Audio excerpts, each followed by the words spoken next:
What's going on, guys? It's Johny Zotic. Today we're going to show you how to isolate the shadows in your photos so that you can blend them better in your mixtape covers or your album covers. Let's get into it. This is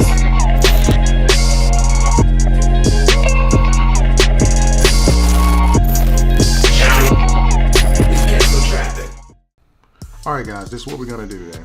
So the first thing we want to do is we're going to take those images that we want to use for our mixtape or album cover. We want to zoom in and make sure we get everything individually cut out and get a really good cropped image of what we want to use.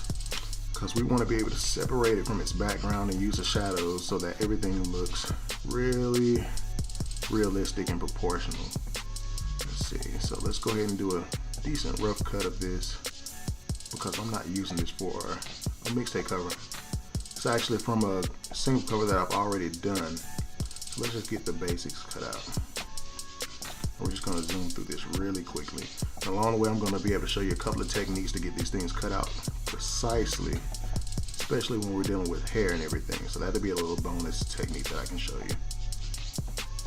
All right, so we're just going to zoom past this.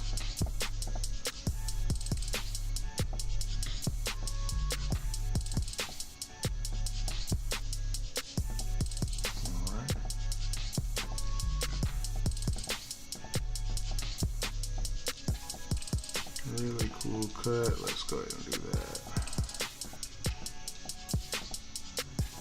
I'll tell you what I'll do is so that you guys don't have to sit here and watch me do all this boring, we'll just fast forward through this part.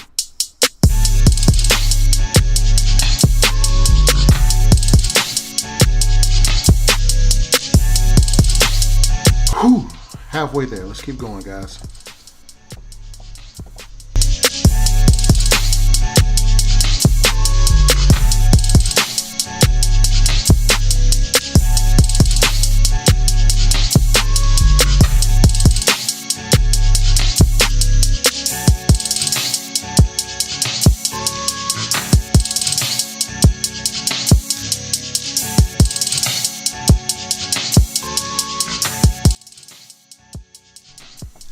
Okay, we made it, guys. All right, so we're down to the basically the final cutout. Now what we want to go ahead and do is we want to make sure we isolate the hair, and the technique that we're going to do to cut the hair out and get those precise strands and everything so it still looks like realistic hair after we get done and start blending. It's going to be based on the same technique we're going to use to isolate the shadows so that we can blend them better. So check this out. So what we want to do is we're going to get that selection. We're going to select it really quick, Control Enter or Command Enter if you're on a Mac. Let's make a duplicate layer, and we want to go ahead and turn on that mask so it takes our selection and makes it so whatever we mask it to. So if you notice, if we turn on that background layer, you'll see we'll still have that little area where we didn't cut out for those stray hairs and stray strands or whatever. So what we're going to do is let's make one more duplicate layer from the mask selection that we already have. This time we're going to take that layer with the selection still masked on.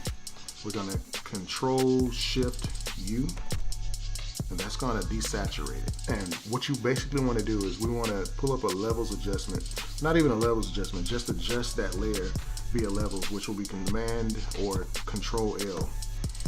Once again, if you're on Mac, and let's pull up our midtones, those darks, and let's pull down those highlights so they bring out each other and get a nice amount of contrast so that you can see where we're going with this.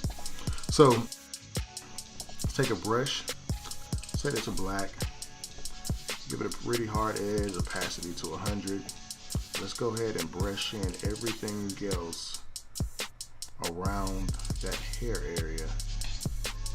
So what ends up happening is we'll fill this up all the way. And we're just doing this around the areas where we have those big selections of where the hair is still standing out at. We don't have to do the entire image, we're just trying to get those hair strand out the way. So once we do that, we're going to go up here. Let's go to color range and select the white. Let's bring that fuzziness all the way up. Okay, we're going to turn this layer off. Go back down to the layer below it, and on that mask area, we want to take our brush, set it to black, and this is going to take out anything that we have in our mask. So, and what happens is that selection goes away. And we're going to have pretty fairly decent, well actually it's pretty good it's going to be a pretty good way to isolate those hairs. We're going to use the same technique to do that to the shadows. So we zoom out now, we see our image, we just have him cut out. Looks pretty good, but we want to keep it realistic with the shadows and not have to make our own. So let's turn that background layer on again. Let's make a duplicate, and we're gonna desaturate it again.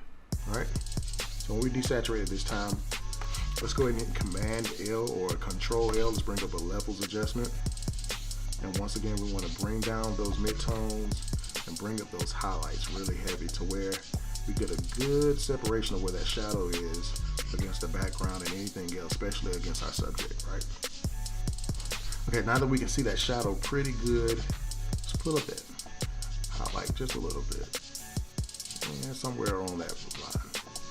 All right, so once we get there, what we want to do is double click. Let's bring up the layer style control panel. We're going to come to our blend depth section. This is probably one of the most underused but most underrated areas in Photoshop is your blend depth section. This is going to help you blend better exactly what it says. So we want to blend this on the underlying layer. Well, actually not the underlying layer, on the current layer. So we're going to be on this layer right here. It says this layer. And we want to take out the whites because our shadow isn't white. So we bring that down. You can hit Control, not Control, but Alt, and left click the left white arrow and drag it all the way to the left. And then go ahead and bring that right one also down just a little bit. So we're taking out all the white. All right, so now that we take that down, we can hit OK. And you have to do this according to your discretion because everybody's shadows is not going to be the same. Let's just make a duplicate copy and turn off the previous layer. So we always have a previous that we can go to and have backup. We want to right click that duplicate layer, convert to a smart object. Right click again, rasterize it, Control or Command U to bring up our hue and saturation panel, and we want to drag the saturation totally out of it, and we also want to bring the lightness all the way down. As you can see, that shadow is super prominent now. So, and what you'll notice is we still have a little bit of extra shadows from other objects that were on the set that day. So we're just going to turn on the mask. We're going to make our brush, turn our hardness on our brush down a lot so it's going to be feathered out pretty fairly. Keep the opacity all the way to 100. And we're just going to brush out the areas that we don't want. So we're going to brush out these areas all the way down here. We're going to stay away from our subject. We're going to come down, brush all that out. All right. Now let's check this out. Let's go ahead and put a layer down here, a solid layer, color. Let's put it on red. Now if you notice, there we go. We have a little left of that shadow that we can mask out. All right. So it looks pretty good. Shadow looks pretty realistic, and if I wanted to, I can make a duplicate to bring up the shadow some more. I like how it is. It looks very natural, and we're to a point that it looks like this is what it said was took. So. And that's the look that we're going for, especially if you're going to be blending these into mixtape covers and whatever and whatnot, whether it be album covers, flyer, artwork, or you're just doing something in your own personal project. So now, but you guys be sure to like, subscribe, and comment, and we'll be back with more tutorials. Thanks.